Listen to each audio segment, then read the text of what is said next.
Hello, kids.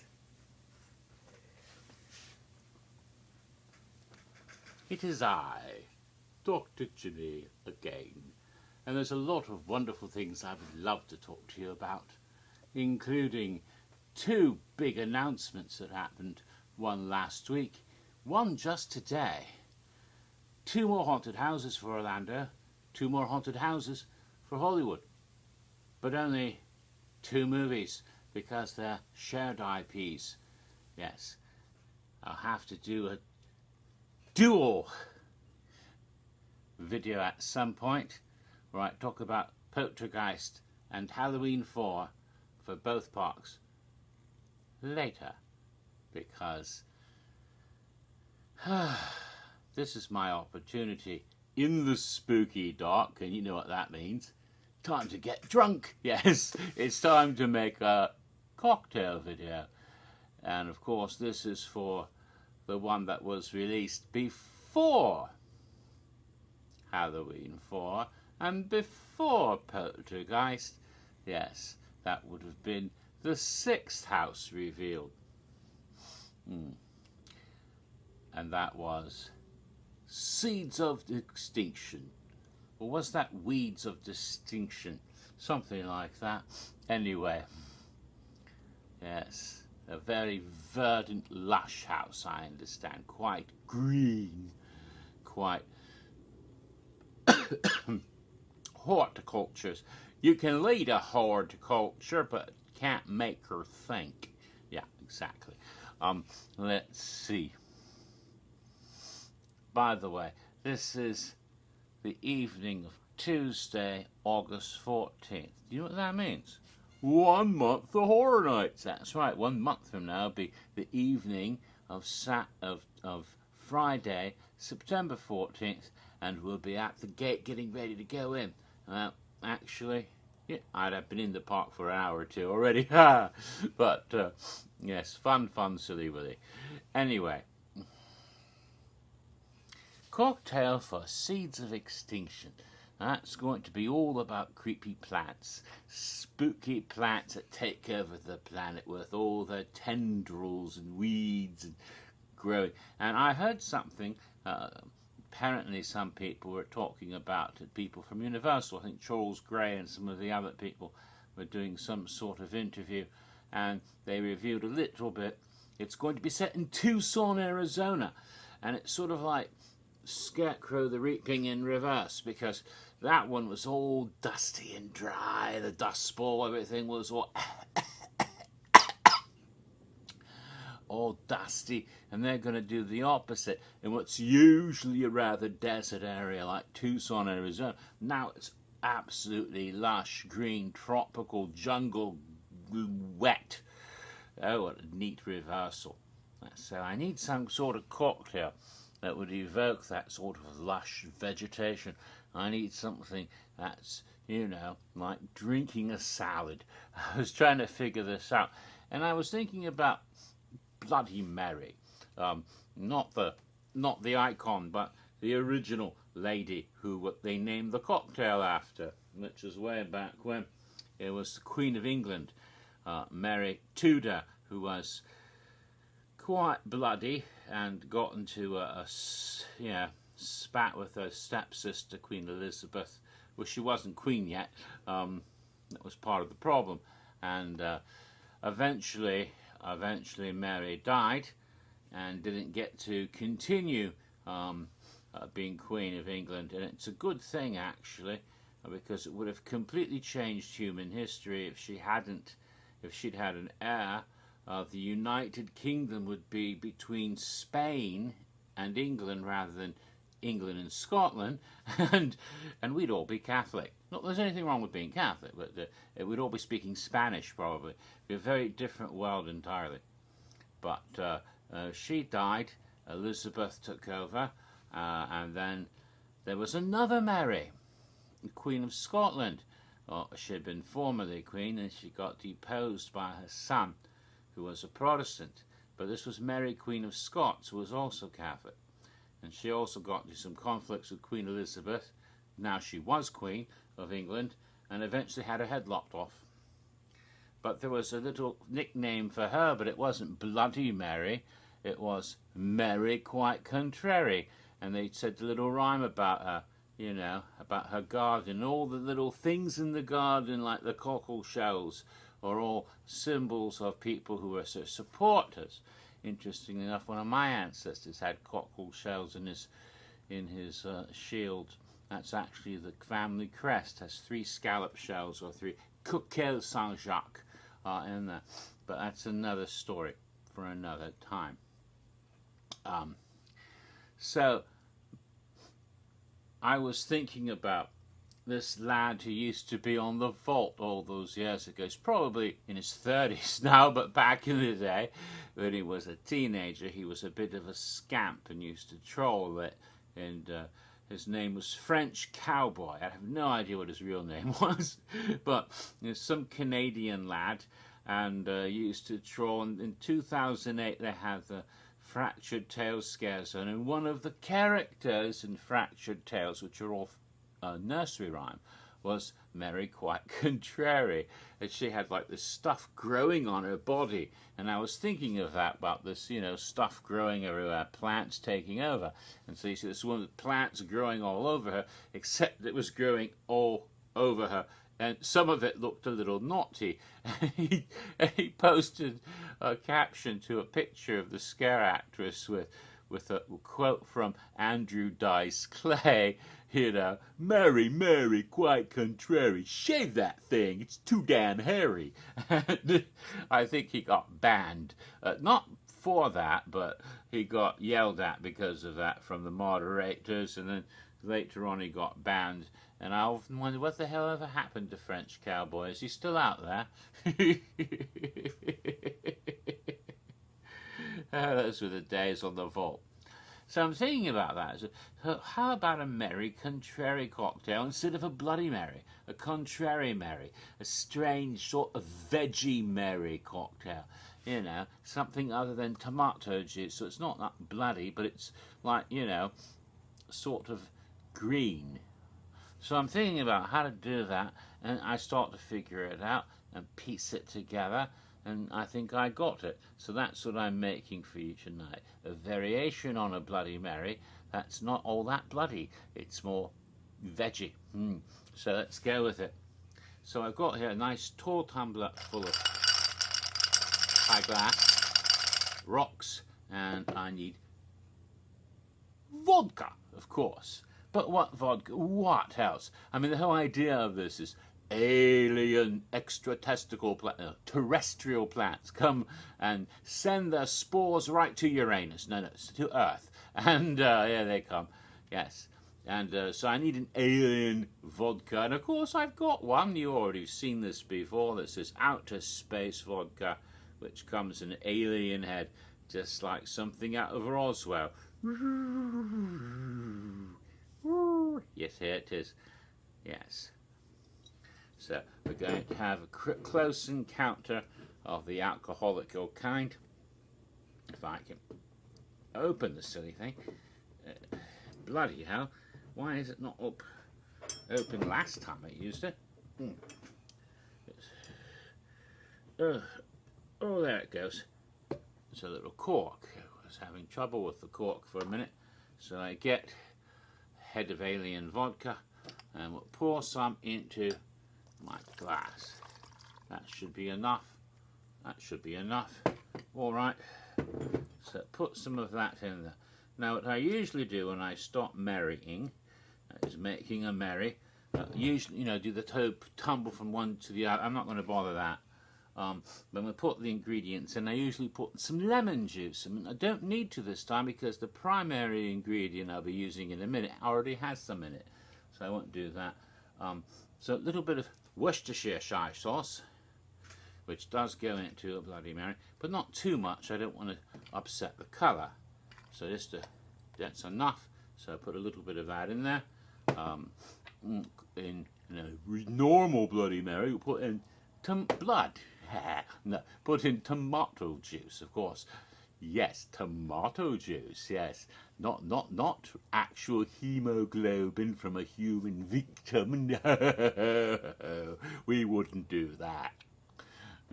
No, we put in that, and then usually a little bit of hot sauce. But I don't want too many different colours in there that might conflict, because the red would covers it up. But this I'm not sure of yet.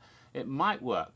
I'm also not sure of the flavour with the hot sauce, but I don't need the lemon juice. A little tiny dash of Worcestershire, because you need that. And then, of course, if I want spice, this will work.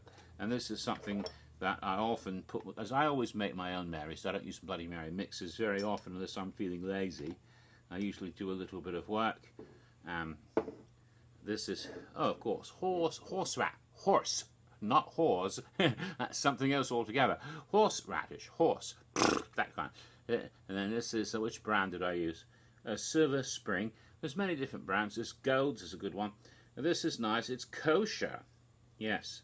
So, oh, it actually says here, kick up the flavour of roast beef, mashed potatoes, and Bloody Marys. Huh? So they know what you want to use it for. Yes, roast beast. But also, somewhere on here it mentions that it is kosher for Passover and all year round. At least I think it says that somewhere. Or maybe not. Maybe I used that up at Pesach earlier. So I thought this was the sort. Maybe it isn't. I think I must have used that up earlier in the year, and this is purchased more recently. Yeah, it has to be, so September on it. Never mind.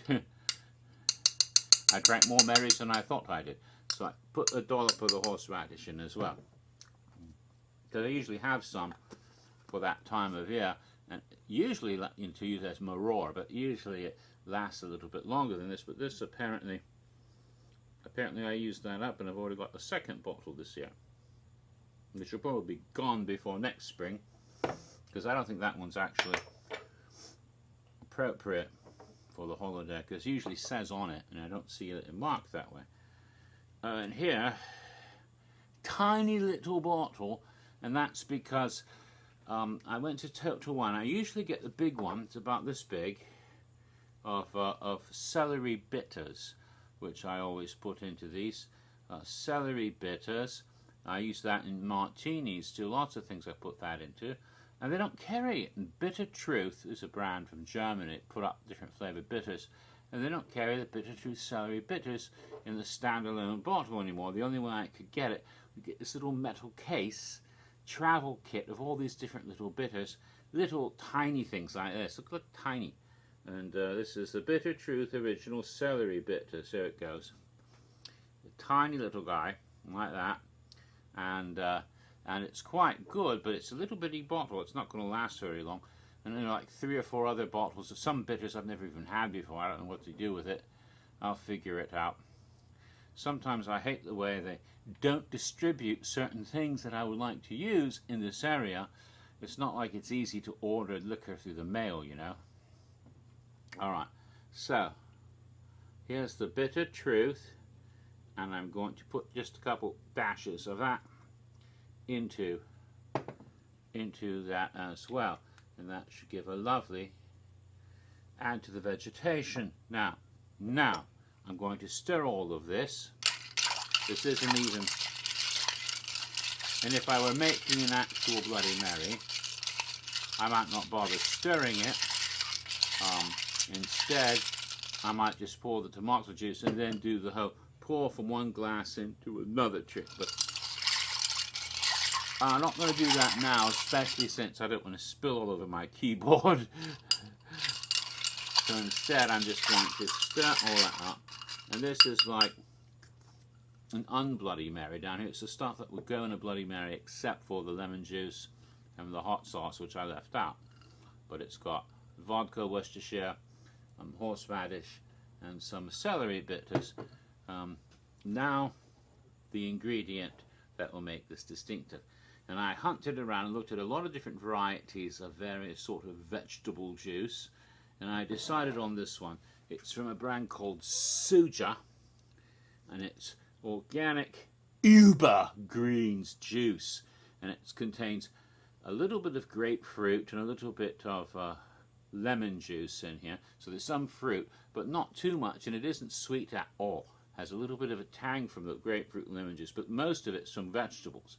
It's got cucumber, celery, green chard, green leaf lettuce, kale, spinach, parsley juice, plus a little bit of mint tea, all in here. It's not tea though, it's juice. So we've got all sorts of greens.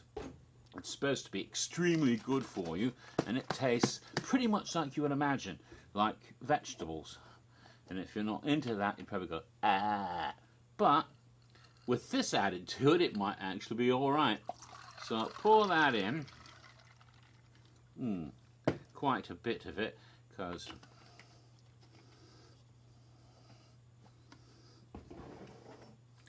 and then we stir it up.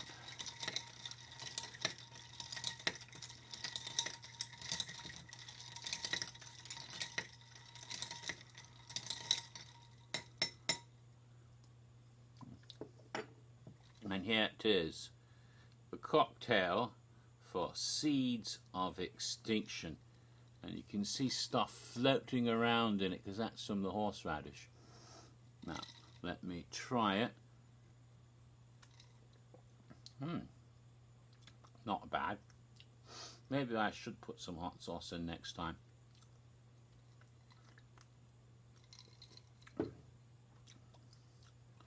It does kind of taste like this stuff, rather, as all of that, but with a little more kick because it's got booze. It's rather like a weak sister of a Bloody Mary, in a way, but it definitely has that feel to it. It has a lot of characteristics. So instead of the rich tomato flavour, you got more fresh, you know, vegetable flavour, like a salad. It does have that sort of feel. Makes you want to put ranch dressing on it or something. No, that'd be horrible. But green leafy vegetables, probably really good for you, except for the booze. Actually, the more I drink of it, the more I like it, but that's usual. But I don't think it'll be everyone's cup of tea, because a lot of people just don't like the flavour of the sort of greens. But I think this, of all the cocktails and how appropriate they are for the theme of the house in question, I think this one works really well, because it absolutely is appropriate to the theme of the cocktail, I mean the house in question. Just drinking it, I can feel moss growing all over me, and next thing you know, I'll be a veggie guy coming after you, like, you know, feed me, Seymour, feed me.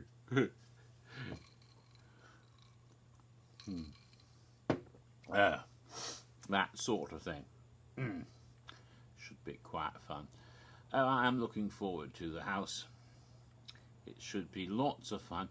And rumour has it, it's going to be out in the new parade building, which means,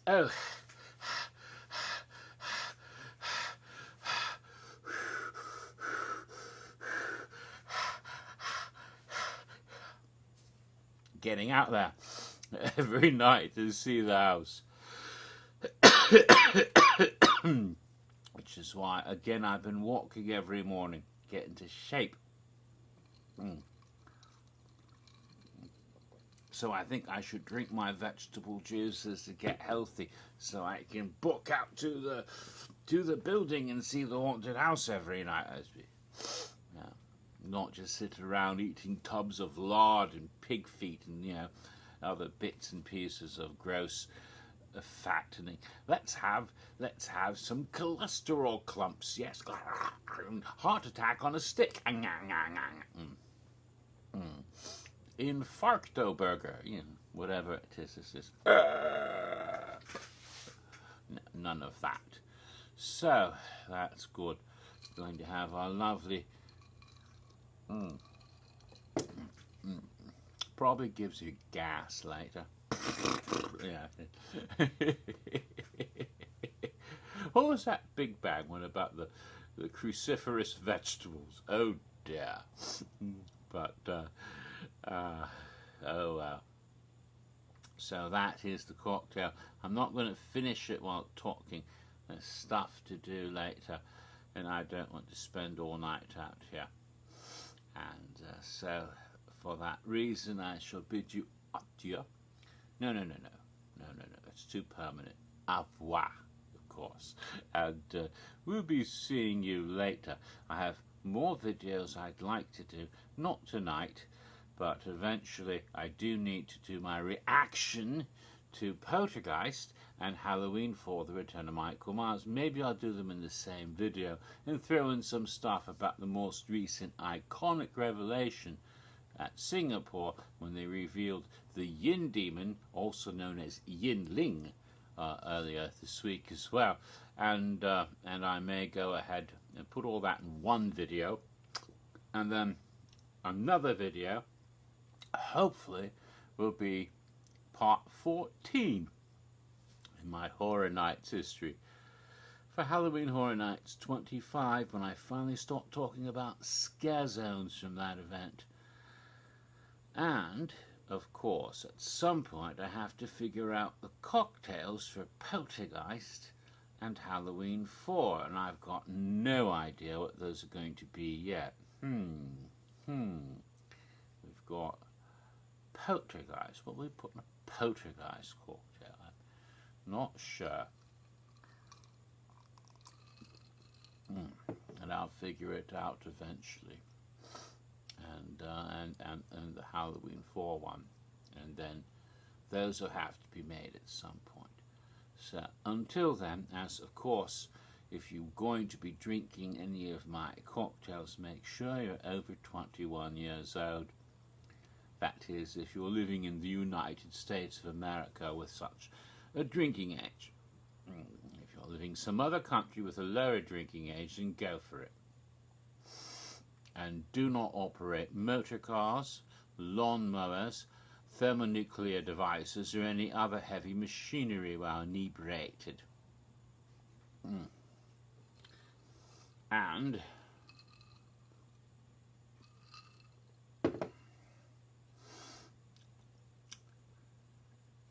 as always,